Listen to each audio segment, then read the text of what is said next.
یہ ہیں دنیا کے 6 امیر ترین بزنس مین جنہوں نے اپنے ہی ہاتھوں سے اپنی زندگی کا گلا گھونٹ دیا تھا۔ ان لوگوں کا تعلق کہاں سے تھا کہ جن کے پاس ملینز آف ڈالر اکاؤنٹ میں پڑے ہوئے تھے، لیکن اتنی زیادہ دولت ہونے کے باوجود ان لوگوں نے کیوں سوسائیڈ اٹیمپٹ کی، یہ سب جانتے ہیں اس ویڈیو میں۔ نمبر 6، یہ ہے کرسٹوفر فوسٹر۔ یہ برطانیہ کے 50 سالہ مشہور و معروف تاجر تھے۔ یہ ایک کمپنی جو کہ آئل انسٹالیشن ٹیکنالوجی کا کام کرتی تھی اس کے مالک تھے، لیکن کروڑوں پتی ہونے کے باوجود ان کی کمپنی 6.2 ملین ڈالر کے قرضوں کے نیچے ڈوب چکی تھی۔ انہی فائنینشیل کرائسس کی وجہ سے ان کی زندگی میں سٹریس نے جگہ لینی شروع کر دی تھی، اور یہ سٹریس آہستہ آہستہ بڑھتا اس نوبت تک آ گیا کہ اگست 2008 کو نہ صرف انہوں نے خودکشی کی بلکہ سوسائیڈ اٹیمپٹ کرنے سے پہلے اپنی بیوی اور بیٹی کو بھی بے دردی کے ساتھ قتل کر دیا۔ اس کے بعد کرسٹوفر نے اپنے ملینز آف ڈالر کے گھر کو آگ لگائی اور پھر خود کو موت کے گھاٹ اتار دیا۔ نمبر 5، جان لارنسن۔ یہ ایک نوجوان بزنس مین تھا جو کہ 1.8 ملین ڈالر کے لگژری گھر میں رہتا تھا۔ بظاہر تو یہ بہت اچھی اور خوشگوار زندگی گزار رہا تھا، لیکن اس کے پیچھے ایک مایوس اور ڈپریسڈ شخص تھا جو کہ دنیا سے بالکل چھپا ہوا تھا۔ اس کی زندگی میں سب ٹھیک ٹھاک چل رہا ہوتا ہے، لیکن ایک چیز تھی جو اس کو اندر ہی اندر سے کھا رہی تھی، اور وہ تھی اس کی بیوی کیرولین کو کینسر کی مہلک بیماری۔ 47 ایئر سے شادی شدہ یہ کپل میکسیکو میں ایک میل کے ذریعے جان لیوا میڈیسن منگواتا ہے، اور دونوں ہی لوگ سوسائیڈ اٹیمپٹ کر لیتے ہیں۔ ان کی باڈی کے نزدیک ایک ایسا لیٹر ملتا ہے جو کہ ان کی موت کی ساری حقیقت کو بیان کرتا ہے۔ مسٹر لارنس نے اس خط میں لکھا کہ وہ اپنی بیوی کو اس مہلک بیماری میں اکیلا نہیں چھوڑ سکتے تھے، اور وہ اس چیز سے ڈرتے تھے کہ اس کی بیوی کی موت کے بعد وہ کیسے زندہ رہ پائے گا۔ یوں ان دونوں لوگوں نے اپنی زندگیوں کا معاملہ اپنے ہاتھوں میں لے کر اپنی زندگی کو ایک ہی دفعہ ختم کر لیا۔ نمبر 4، وین پائی۔ یہ بندہ تائیوان کا ایک مشہور و معروف تاجر ہونے کے ساتھ ساتھ پولرس گروپ کا سیکیورٹی بروکر اور چیئرمین بھی تھا۔ اس بزنس مین کی ڈیڈ باڈی 2008 میں ایک آئی لینڈ جہاں پر یہ رہتے تھے وہاں پر پائی گئی۔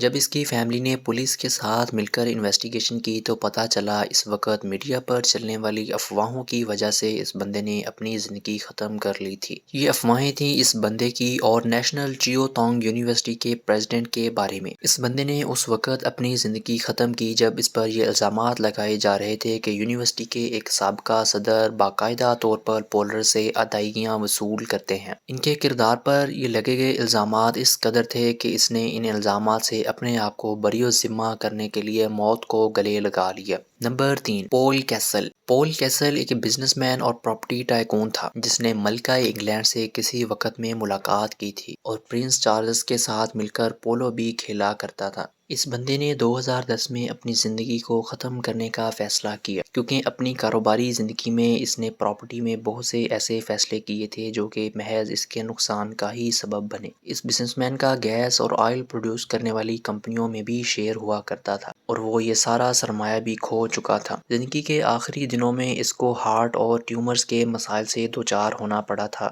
اپنی زندگی اور بزنس کے لاسز سے تنگ آ کر اس بزنس مین نے اپنی زندگی کو ہمیشہ کے لیے ختم کرنے کا فیصلہ کیا اور یوں 2010 میں موت کو گلے لگا لیا۔ نمبر 2، پیٹر سمیٹلی۔ یہ ایک کامیاب بزنس مین تھا جس کی اپنی بہت بڑی فوڈ کی انڈسٹری تھی۔ پیٹر اپنی وائف کرسٹن کے ساتھ 35 سال سے لگژری زندگی کا مزہ اٹھا رہا تھا، لیکن یہ بندہ اس لگژری لائف کے ساتھ ساتھ ایک سیریس بیماری کے ساتھ بھی لڑ رہا تھا، اور وہ تھا موٹر نیورون ڈیسیز۔ یہ آدمی آخر کار اس بیماری سے جنگ لڑتا لڑتا اپنی زندگی سے تنگ آ کر سوئٹزرلینڈ میں ایک ڈائگنوسٹک کلینک میں خودکشی کر لیتا ہے۔ یہ اتنا بڑا بزنس مین تھا کہ اس کی موت کو BBC نے بھی ایک ڈاکومنٹری کے ذریعے دکھایا ہے۔ نمبر 1، ریجین ہوئے۔ یہ business man computer soft where کی کمپنی کا مالک تھا۔ یہ آدمی ڈیٹا اکٹھا کرنے والی فالکن اسٹور کمپنی کا پریزیڈنٹ اور CEO بھی تھا، لیکن 2010 میں انہوں نے اچانک اس کمپنی سے اس وقت ریزائن کیا جب ان کے خلاف ایک سنگین نوعیت کا مقدمہ درج کیا گیا۔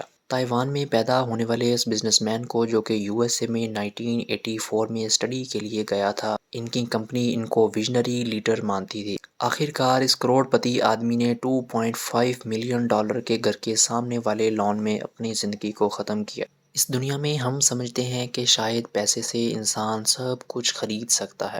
عام طور پر یہی سمجھا جاتا ہے کہ جو جتنا امیر ہے وہ اتنا ہی زیادہ خوش ہے، لیکن یہ سب جاننے کے بعد ہمیں یہ چیز معلوم پڑتی ہے کہ پیسہ انسان کی ضرورت ضرور ہے، لیکن اس کی خوشی کا ضامن بالکل بھی نہیں ہے، ورنہ دنیا میں بڑے بڑے ملینئرز اور فیمس لوگ کبھی بھی اتنی لگژری زندگیوں کو چھوڑ کر موت کو گلے نہ لگاتے۔ یہ ویڈیو آپ کو کیسی لگی کامنٹ کر کے ضرور بتائیے گا۔ ملتے ہیں ایک نئی شاندار ویڈیو میں۔